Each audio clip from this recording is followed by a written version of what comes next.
नमस्कार। आज हम बात करेंगे कि जिसने मृत्यु को देख लिया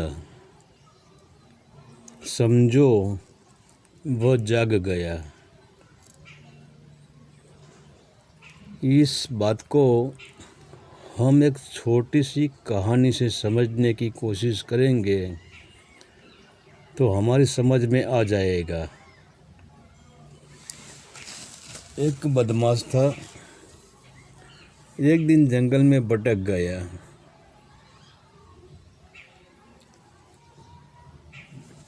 प्यास भी लगी थी, वह पानी की तलाश में था। तब इसकी नज़र एक संत की कुटिया पे पड़ी और वह वहीं एक छोटा सा आश्रम था, वहाँ पहुँच गया। संत के पास जाकर बोला, महाराज मुझे प्यास लगी है। तो संत ने पानी दिया, प्यास बुझाई। वह स्वस्थ होकर संत के सामने बैठा। तब संत ने प्रेम से कहा कि भाई आप क्या काम करते हो? तो बदमाश ने सच सच बता दिया कि मेरा धंधा बदमाशी का है, मैं मारपीट भी करता हूँ, किसी का धन भी छीन लेता हूँ और पाप भी करता हूँ। तो संत ने सोचा, यह इंसान आज मेरे द्वार पर प्यास बुझाने के लिए आया है, तो मैं क्यों न इनकी सत्य की प्यास को जागृत कर दूं। फिर संत ने कहा, भाई मैं हस्तरेखा जानता हूँ, मुझे तेरा हाथ में मेरा हाथ में तेरा दे दे। तो यह बदमाश ने संत के सामने हाथ लंबाया और हाथ में देखकर संत ने कहा, तुझे जो करना हो सो कर, मगर एक बात याद रख, आज से ठीक 7वें दिन शाम जब सूरज ढलेगा तब तू भी ढल जाएगा। मतलब 7वें दिन सूरज ढलने के समय तेरी मृत्यु है। अब तू घर जा सकता है। तो वह बदमाश आश्रम में से जैसे अशक्त इंसान चलता है वैसे धीरे धीरे बाहर निकला, क्योंकि मृत्यु की याद में ही इसकी विचारधारा सूख गई। जैसे सूखी नदी जैसा मन हो गया, विचार मर गया, राग द्वेष मर गया, अहंकार मर गया, मैं की भावना मर गई, विषय वासना मर गई। फिर वह उदास होकर घर लौटा और घर वाले को बताया कि आज से 7वें दिन मेरी मृत्यु है।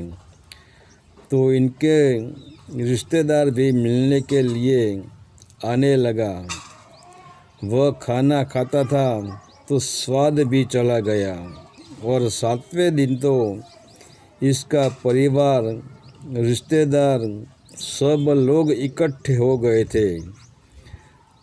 बस सभी का सूरज ढलने की राह देख रहे थे, क्योंकि संत ने कहा था 7वें दिन का सूरज ढलेगा तब तुम्हारा जीवन भी ढल जाएगा। तो सूरज ढलने का समय सब लोग देख रहे थे। इसी वक्त संत भी बदमाश के घर आ गया, क्योंकि संत ने इसके पास से घर का पूरा पता ले लिया था और कहा था कि तेरी स्मशान यात्रा में मैं हाजिर रहूँगा। तो संत ने इसको झकझोड़ा, क्योंकि वह चारपाई में बेहोश जैसा ही सो रहा था। फिर मुंह पे पानी का छंटकाव किया, तब वह बदमाश होश में आया। तो संत ने कहा, यह 7 दिन में तूने कितनी बदमाशी की, कितनी चोरी की, कितनी लूटफाट की, कितना अहंकार किया, कितने को मारपीट की, दगा प्रपंच किया और 7 दिनों में कितने स्वादिष्ट भोजन खाए। तो जो बदमाश था वह न बोल सका। वह तो संत के चरणों में अश्रु बहाते गिर गया। मगर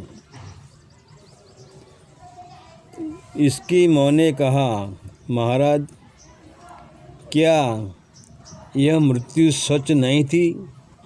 तो आपने मेरे बेटे के साथ ऐसा क्यों किया? तब संत ने कहा, वह मेरे पास प्यास बुझाने के लिए आया था।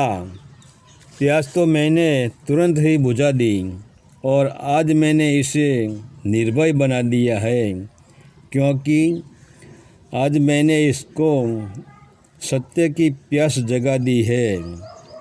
हर मनुष्य को भीतर एक ही भय है, मृत्यु का, और जब मृत्यु सामने दिखाई देती है तो मृत्यु की याद आने से ही, मृत्यु को देखते ही काम, क्रोध, मद, मोह, लोभ, अहंकार, विषय, वासना, राग, द्वेष ऐसे विदा हो जाते हैं कि जैसे हमारे घर मेहमान आए थे और सुबह की ट्रेन में विदा हो गए। सिर्फ बचता है भय, और सतत मृत्यु की याद करने से मृत्यु का भय भी चला जाता है और निर्भय प्रकट हो जाता है। और बड़ी मज़े की बात यह है कि यह मृत्यु का यज्ञ में बिना कोशिश करे, बिना हमारी वासना से, राग द्वेष से और पाप जलकर खाक हो जाते हैं।